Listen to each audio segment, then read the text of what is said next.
Warning: viewer and listener discretion is advised. The following may contain images and descriptions of suicide, violence, murder, death, and the macabre. Enjoy.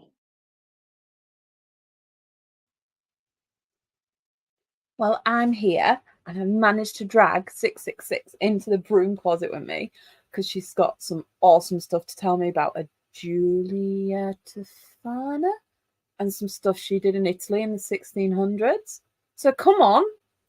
So Giulia Tofana was a woman in Parma, Italy. She then moved to Rome to start a kind of like a skincare business, to sell perfumes, makeup, bits and bobs.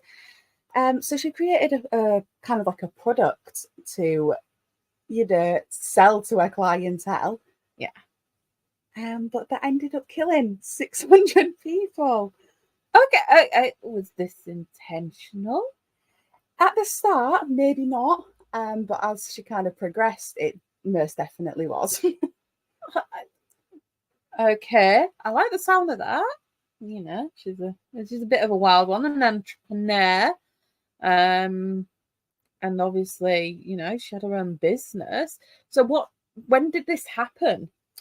So in the 1630s, so she lived in Palermo. She did start her business there, but decided to move across to Rome to kind of expand her clientele a little bit. Mm-hmm. And she did. That's exactly what happened. Her business was absolutely booming. Oh, I like her. Businesswoman extraordinaire, especially like in the 1600s. I can imagine it's not going to be the best place to live. No, definitely. So in 1633, she developed this. She kind of sold it as perfume. Right. And then it kind of went on to her selling it as makeup and stuff. It was kind of a bit of everything. And she called it Aqua Tofana. Right. So obviously Tofana being her last name, it kind of made sense. So what Aqua Tofana was a mixture of belladonna, arsenic, and lead. Okay, that's lethal just with the belladonna. Yeah. So it was completely tasteless. It was odorless. It was clear. So it just looked like well, yeah, you could get away with it anywhere, couldn't you? Yeah. I'm guessing that's where the aqua comes from, water of Tofana. So were people willingly buying this, or was she just like trying to top people without them knowing? So she was selling it as a type of perfume, and because it was also going on people's skin, it was bringing out a bit of a rash and stuff like that. But because no one was kind of ingesting it, it didn't give that much of a reaction. So obviously she'd carry on expanding the clientele, and with that also expanding the products that she sold. So she thought it would be a good idea to expand this perfume to other things. And around this time, that's when they kind of realised that belladonna, arsenic and stuff like that was poisonous. And during the 1600s, it was in Italy, arranged marriages were... Ooh. Yeah, arranged marriages were such a big thing. Most women had an arranged marriage. Yeah, I think it was all over, wasn't it? It was like, no, you don't marry for love. You're marrying for political gain. Yeah. We're going to stick you two together. We'll get your land. And yeah, so you were married to this person that you knew nothing about, and eventually the kind of true colours shown, and they were not good people. Yeah, there was a lot of abuse happening all over, wasn't there? It was, and it was young women as well, marrying like older guys. Some of these guys would have been widowed. Yeah, it just gives me the ick. Oh, so they'd get into these kind of marriages, and the idea of divorce was so frowned especially upon. In a Catholic country. Yeah, you'd be disowned from your family. The public had looked down on you. Like, the act of divorce was completely unheard of. Yeah, you don't do it. So, it's a no-no. Yeah, so the only way to get out of these marriages was if, my husband's died, I'm a widow now, and I'm single. Ooh, I see where this is going. Yeah, so Aqua Tofana was kind of used as a way to help these women get out of these marriages. And I'm guessing if it looked like perfume, it was going to be a bit inconspicuous on like the bedside table and stuff. You wouldn't think twice, would you? You think, oh, that smells nice. Oh and you no, wouldn't my think twice. husband suddenly died. Oh no, yes, search anywhere you want. Oh, that's lady bits. We'll just leave those over there. So Julia decided to kind of sell this product to women that were stuck in these arranged marriages. And because it was odorless and because it was tasteless, their husbands had absolutely no idea what was going on. Ooh, so was she like the villain in this then? Because obviously, I'm guessing She had some good intentions. Yeah, I can see that. I mean, I wouldn't want to get into trouble for topping someone off. So yeah, so she used it, to help the wives in these marriages. Good intentions. Yeah. And obviously, as I mentioned, because it's odorless and tasteless, the husbands had no idea what it was, essentially. So it could only take up to 4 drops to kill someone. So you're at home making your husband's tea. Well, because you're a woman, it's what you got to do. Yeah, so making some soup. He wants some soup for his tea. But he's annoyed me for the past 6 years. So I'm going to pop some Aqua Tofana in his soup and then I'll be single. And I'll be all right. I'll just have all his money, bring me the inheritance. He's died of, I presume, given the ingredients, it'd look kind of natural as well. They wouldn't be able to find anything, and autopsies weren't that great back then. Yeah, you have to think the kind of medical things they had back there was next to nothing. They didn't understand kind of anything about medicine, essentially. Yeah. It was all using herbs and stuff like that. No one understood what caused disease. So you literally could just kill your husbands and no one would have no idea, essentially. I like the sound of that. Do you think we could do that with some of the guards? Mind you, it's getting old of it for the guards here. Yeah, true. Really. No comment. No. If they suddenly drop off, it wasn't us. Yeah, so between kind of 1633 and 1651, Julie was selling this product to women that were stuck in these arranged marriages. Because it was murder and the wives knew what they were doing, they didn't speak about it to anyone but other wives. I can imagine, and it'd be word of mouth, wouldn't it? Yeah. Just go in and ask for this. Say, I sent you. Say, this person sent you. It just stayed within the women in the community in Rome. No one else knew about it but these wives. And I'm guessing, as you said, she started in, is it Palma? Palma, Palma. I'm guessing she kept some like a base there because it sounded like she just expanded. So it wasn't like there was a cluster of deaths, I'm guessing. And with disease being rife, really easy to hide the fact that these guys were like dropping like flies. And I'm guessing, again, arranged marriage, middle-aged men. No one kind of expected them to live that long anyway. Well, with the environment they were in, kind of in the 1600s, it wasn't a clean environment. Disease was absolutely everywhere. So if someone just dropped dead one day, it was, oh yeah, it's because this disease was there, or it wasn't really questioned, and they had no way to question it either.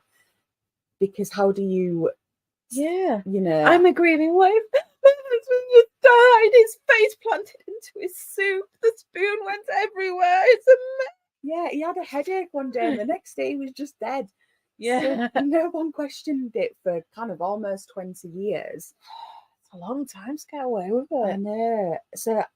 So by kind of 1651, it was estimated that Julia sold Aqua Tofana to up to 600 women. So that's 600 men. That's a lot of money. That one, it's a lot of money. It's a lot of bodies. So you can't complain. You're out of this marriage. No one knows what you've done. You have all this money. It's all happy.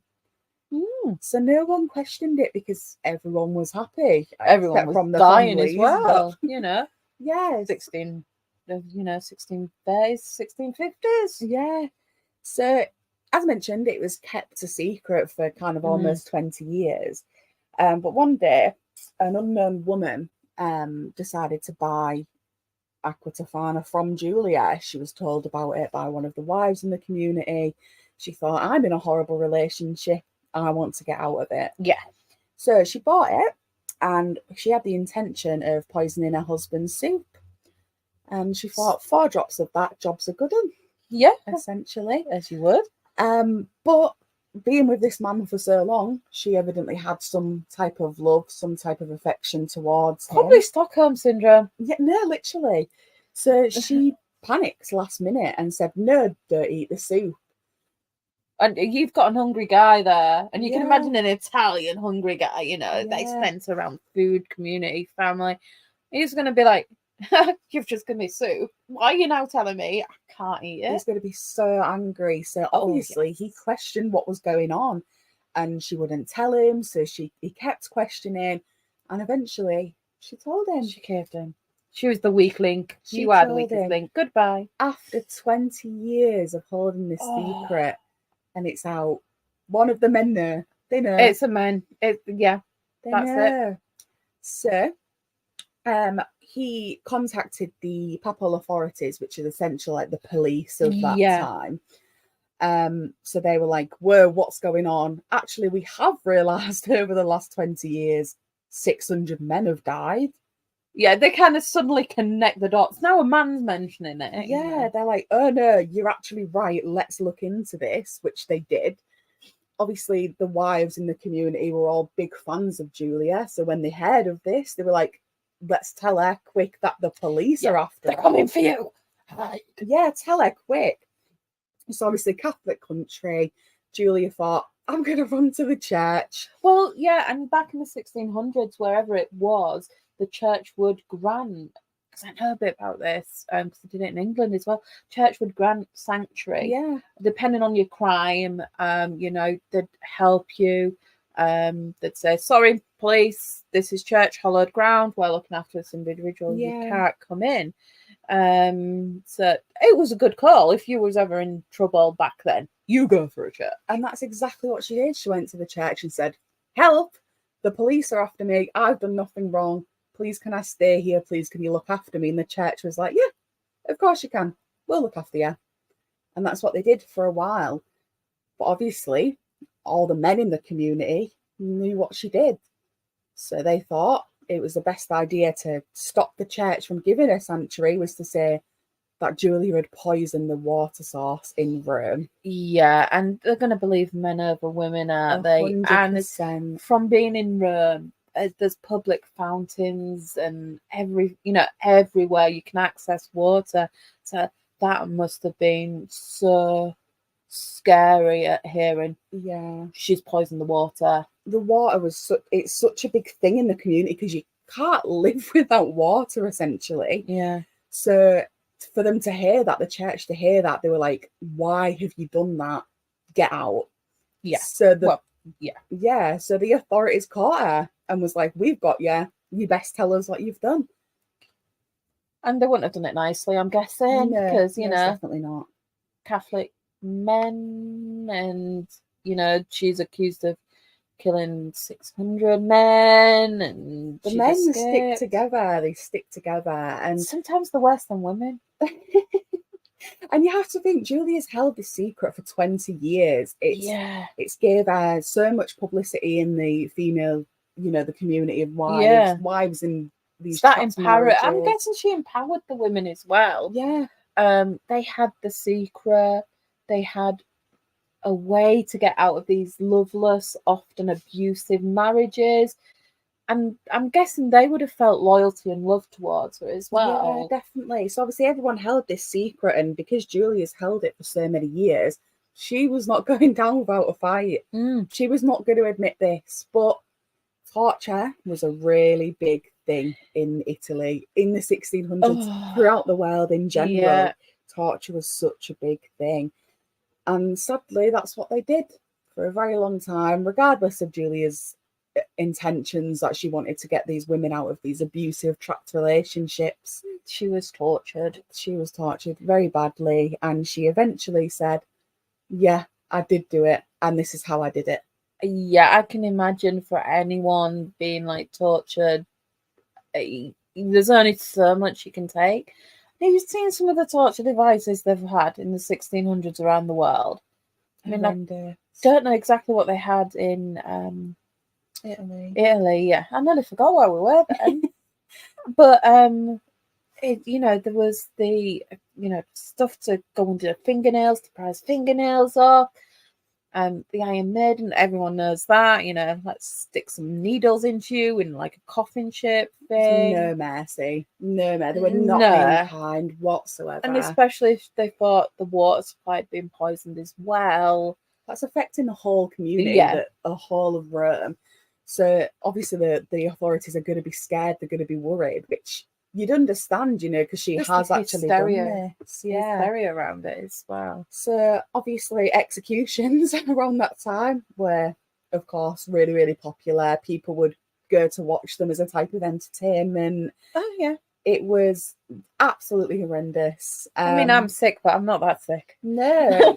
They'd just sit there and they'd just watch these people be hanged. It was like a family day out. Let's rub the kids. They're getting hanged. No, literally, it was public entertainment. And obviously because Julia admitted to what she did, she eventually was executed. And obviously you have to imagine her clientele was so large, she had to have people working with her. Oh yeah, for that network, you've got to. I mean, it's not only the word of mouth, it's the production of it. So she had her daughter working with her, and she also had 3 other employees as well, and every single one of them were executed. It's sad, but it doesn't surprise me. No. And I bet there was all independent women as well. Oh, 100%, yeah. The good intentions kind of led to their deaths, essentially. Yeah. It's nasty. I mean, obviously, how was she executed? Because I don't think there's much on that.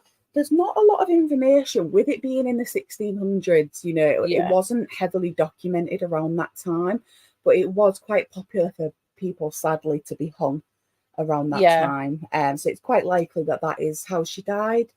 1600s was let's hang everyone, essentially. Well, it was the easiest, quickest, least messiest method going. I mean, did any of the other women who used it, any of them get retribution? Because obviously she may have produced it, but they actually used it to murder their husbands. There was 600 even more people that were sold this product. They couldn't find everyone. It's not like the internet nowadays where you can just search people. They couldn't find everyone, but they did find roughly 40 people that did use Aqua Tofana to kill their husbands. And they were executed as well. And most likely, again, that was by hanging. Yeah, and it would have been, this is an example. If you're going to do this, you know, this is going to happen. But I bet those with money got off with a slap on the wrist.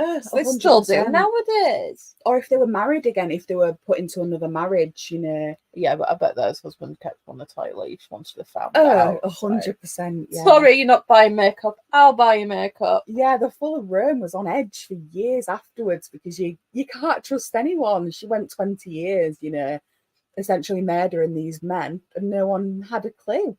So the full of Rome was on edge, especially with the water source as well, thinking that the water source was poisoned. Yeah. They were on edge. They were blaming everyone. It'll be like a witch hunt, but for cosmetics. Yeah. A skincare witch hunt. Don't get that hair powder. It's going to kill you. That foundation. Well, the foundation ended up killing people, didn't it? But that was full skincare business. Let's just kill the men. The skincare was bad. But the thing is with Julia, it's you don't wake up one day and you think, I'm going to, create this product to murder people. It's actually speculated that her mother was a poisoner as well. There's got to have been something behind it, haven't they? Because again, you don't just wait. And mind you, saying that, being in here, there's some people that wake up one day, and I'm pretty sure they're not right. But yeah, you don't wake up thinking, I'm going to murder lots of men with poison. No, you don't. Well, it's, as I mentioned, it is speculated. It's not guaranteed. But in Rome in the 1600s, kind of in Italy altogether, it was quite often that the children would take the first names of their mother as their last name. So there was a woman that was also in Italy with the first name possibly Tofana, or kind of around that was also a poisoner and killed these men. So it is a possibility that this woman was Julia's mum. Yeah. But it's not guaranteed. But it makes sense because that's where she got her education from. Yeah, and I bet I wasn't surprised if Julia's dad was topped off at some point as well. She might have been. She might have been. I wouldn't be shocked, to be honest. No, I wouldn't. And, you know, that's, you know, and Julia's mum might have seen Julia in this kind of loveless, abusive marriage and like, I don't want that for my daughter. I want her better than her. No, definitely. Yeah, she kind of took this information from her mum. She might have witnessed horrendous things in her childhood and genuinely just thought, I hate men. Some women do. We've got incels nowadays that hate women for no apparent reason other than it's carried on through the years. It's carried on. But yeah, I personally think that her intentions behind it were good. They were good. Yeah, but obviously the murder of 600 men isn't great. No, that's not great. But, you know, it kind of guess it came to these women. It was either I die or they die. And you've got that self-preservation. So obviously their husband's got to go. Yeah, no, 100%. Yeah, it's not something that we would say, yeah, that's a good thing if you're in this horrible relationship. But the intentions behind it, they were... And there was no other options then. No. You were out of options. Not like today where you can go and get like a £99 divorce from the solicitors. It's... Divorce was unheard of in the 1600s. Unless she was Henry VIII in the 1500s. Oh, yeah. No, but in Italy... You're a male, so you can do that. Women, no. No, women can't do that. Not a chance. No, it's not. Yeah, it wasn't going to happen. Oh, thanks for that. I've learned something in this cupboard of ours. Do you have any questions? Do I think I do? I think it's all been covered. Just like, where can I get some? No comment.